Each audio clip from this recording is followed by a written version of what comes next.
Hello ma chère wedding planner. Aujourd'hui, on est là pour parler de ce qui va te rendre unique auprès de tes futurs mariés. Est-ce que aujourd'hui, tu es capable de me dire ce qui fait que tu es toi, ce qui fait que les gens vont te choisir toi et ne vont pas choisir une autre wedding planner? Alors je te le dis tout de suite, c'est ni ton logo, ni ta charte graphique, ni la typo que tu vas choisir, ni même le fait que tu sois passionné par le milieu du mariage depuis toute petite qui va vraiment faire la différence. Ce qui va te rendre vraiment magnétique pour tes clients, c'est ce qu'on appelle ta proposition unique. C'est en fait ce petit truc que toi seul, tu es en mesure d'apporter à tes clients. Et c'est ce qu'on va aller chercher ensemble dès maintenant. Si aujourd'hui tu as du mal à te présenter clairement, si tu sais pas trop ce qui te différencie des autres, si quand tu postes par exemple sur Instagram sans vraiment savoir ce que tu veux que les gens retiennent de toi, alors cette vidéo va certainement t'aider à changer ça. On va faire un exercice d'introspection qui va te permettre d'aller gratter sous la surface pour faire ressortir ce qui te rend réellement unique à partir de 3 piliers: tes compétences, tes passions et tes valeurs et ta personnalité. Alors attention, c'est pas juste un exercice marketing, c'est vraiment un vrai travail d'introspection qu'on va faire ensemble en 3 parties. Et d'ailleurs, reste bien jusqu'au bout parce que la troisième partie va certainement te surprendre et te plaire. Cet exercice, ça va être un exercice dans lequel on va se poser des questions et je vais te donner déjà une première astuce.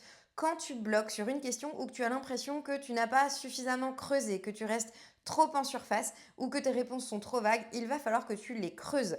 Pour chaque réponse qui te semble trop vague, tu vas aller creuser ta réponse en te demandant pourquoi. Pourquoi cette réponse? À partir de cette deuxième réponse, si ça te semble toujours trop vague, tu peux te poser une seconde fois la question du pourquoi cette réponse.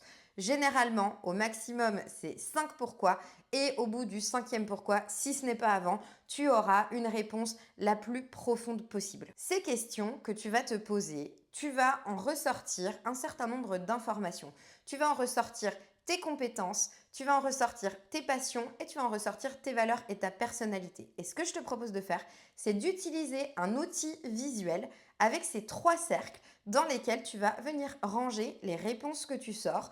Donc, dans le cercle personnalité, ta personnalité, tes valeurs, dans le cercle passion et dans le cercle compétences de la même manière. Et tu verras pourquoi on fait ça tout à la fin. Parce qu'à la croisée de ces 3 cercles se trouve l'essence de ce qui te rend vraiment unique. Alors, on va faire ça ensemble et c'est parti. L'objectif aujourd'hui, c'est de trouver donc ta proposition unique à partir de ces éléments dont on vient de parler pour pouvoir l'utiliser dans ton positionnement, pour pouvoir l'utiliser dans ta manière de travailler et surtout pour l'utiliser dans ta communication auprès de tes futurs mariés. Alors installe-toi confortablement, prends de quoi écrire, déjà pour écrire les questions et tes réponses aux questions et pour faire ce petit exercice avec les 3 cercles. Surtout, prends ton temps parce que c'est un exercice qui mérite qu'on s'y attarde.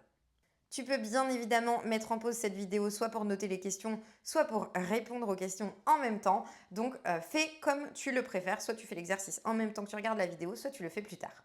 Alors c'est parti pour la première partie de cet exercice dans laquelle on va aller explorer tes compétences et tes passions. J'espère que tu es bien installé avec ton plus beau carnet de notes parce que c'est parti. Première question. Quels ont été les grands moments de ta vie ou de ta carrière? Et je voudrais que pour chacun de ces moments-là, tu puisses noter, premièrement, ce que tu en as appris et deuxièmement, comment ces expériences ont façonné ta vision du travail aujourd'hui. Quand tu auras répondu à cette question, je voudrais que tu notes là où les compétences qui ressortent de ta réponse à cette question dans le cercle qui est dédié aux compétences. Deuxième question. Quels sont les moments de ta vie où tu as brillé? Et dans ces moments-là, qu'est-ce qui t'a permis de faire la différence? Est-ce que c'était plutôt ta créativité, ta flexibilité, ton leadership? Ressors les compétences de ta réponse et va les noter dans le cercle. Question numéro 3. Qu'est-ce que tu as appris pendant tes études ou dans tes formations professionnelles qui te sert encore aujourd'hui? Est-ce qu'il y a des sujets qui te paraissent plus fluides ou plus naturels à mettre en pratique? Tu en ressors une nouvelle fois la compétence ou les compétences et tu vas les noter dans ton petit cercle. Question numéro 4. Que t'ont apporté tes expériences professionnelles passées, même si elles n'ont rien à voir avec le mariage? Quelles compétences tu as développées dans ton passé professionnel? Et va les ajouter évidemment dans le cercle. Maintenant, toujours dans cette première partie, on va passer aux passions. Question numéro 5. Qu'est-ce qui te fait vibrer dans ton quotidien? c'est-à-dire qu'est-ce que tu aimes faire, même sans raison utile. Tu vas pouvoir noter cette passion dans le cercle correspondant. Question numéro 6. De quoi pourrais-tu parler pendant des heures sans jamais te lasser? Encore une passion à noter. Dernière question, question numéro 7. Si tu n'étais pas payé, qu'est-ce que tu pourrais faire quand même juste pour le plaisir? Et tu viens noter ta réponse dans le cercle des passions. À ce stade, tu devrais avoir déjà une bonne liste de compétences et de passions, garde-la bien, on y revient dans quelques instants. On passe maintenant à la partie 2 dans laquelle on va venir explorer tes valeurs et ta personnalité.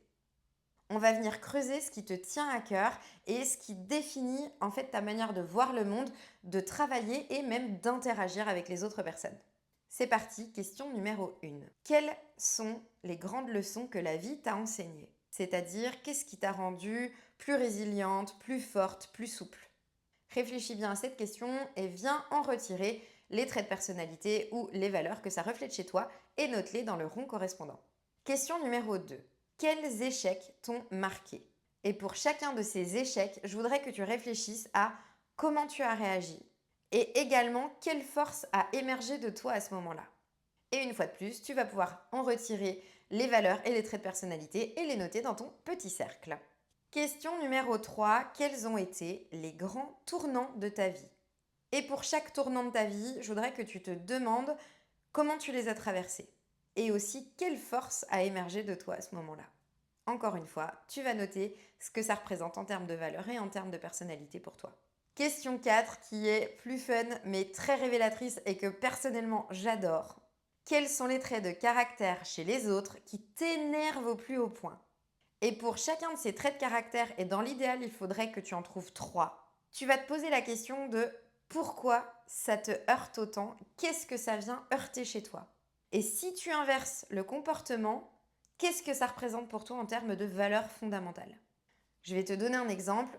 Si tu ne supportes pas les gens qui coupent la parole, c'est bien souvent parce que ça vient contrarier la valeur de la communication et de l'ouverture à l'autre chez toi, parce que tu accordes beaucoup d'importance à l'écoute et au respect de l'autre.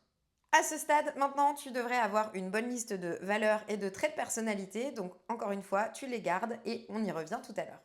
C'est parti pour la troisième partie. Comme je te le disais, elle va peut-être te surprendre, mais je suis sûre que ça va te plaire parce que ça va impliquer tes proches. Alors pourquoi on vient les mêler à ça? C'est parce que c'est nécessaire d'avoir des personnes qui nous connaissent très bien et qui sont beaucoup plus objectives que nous-mêmes. Tu vas leur poser ces questions. C'est parti. Première question. Quelles sont les valeurs qui, selon toi, me guident dans ce que je fais? Deuxième question, quelles sont mes 3 plus grandes qualités? Troisième question, quelle passion me définit le mieux? Quatrième question, qu'est-ce qui me rend différente dans ma manière de travailler? Cinquième question, t'ai-je déjà impressionné? Et qu'est-ce que ça dit de moi? Sixième question, si j'organisais ton mariage, qu'apprécierais-tu chez moi? Septième question, dans quelle situation est-ce que je suis la meilleure version de moi-même? Huitième question, quelles qualités ou compétences plairont le plus à mes futurs clients? Neuvième question, et à l'inverse, sur quoi est-ce que je pourrais m'améliorer? Et la 10e et dernière question, qu'est-ce que je devrais arrêter de faire?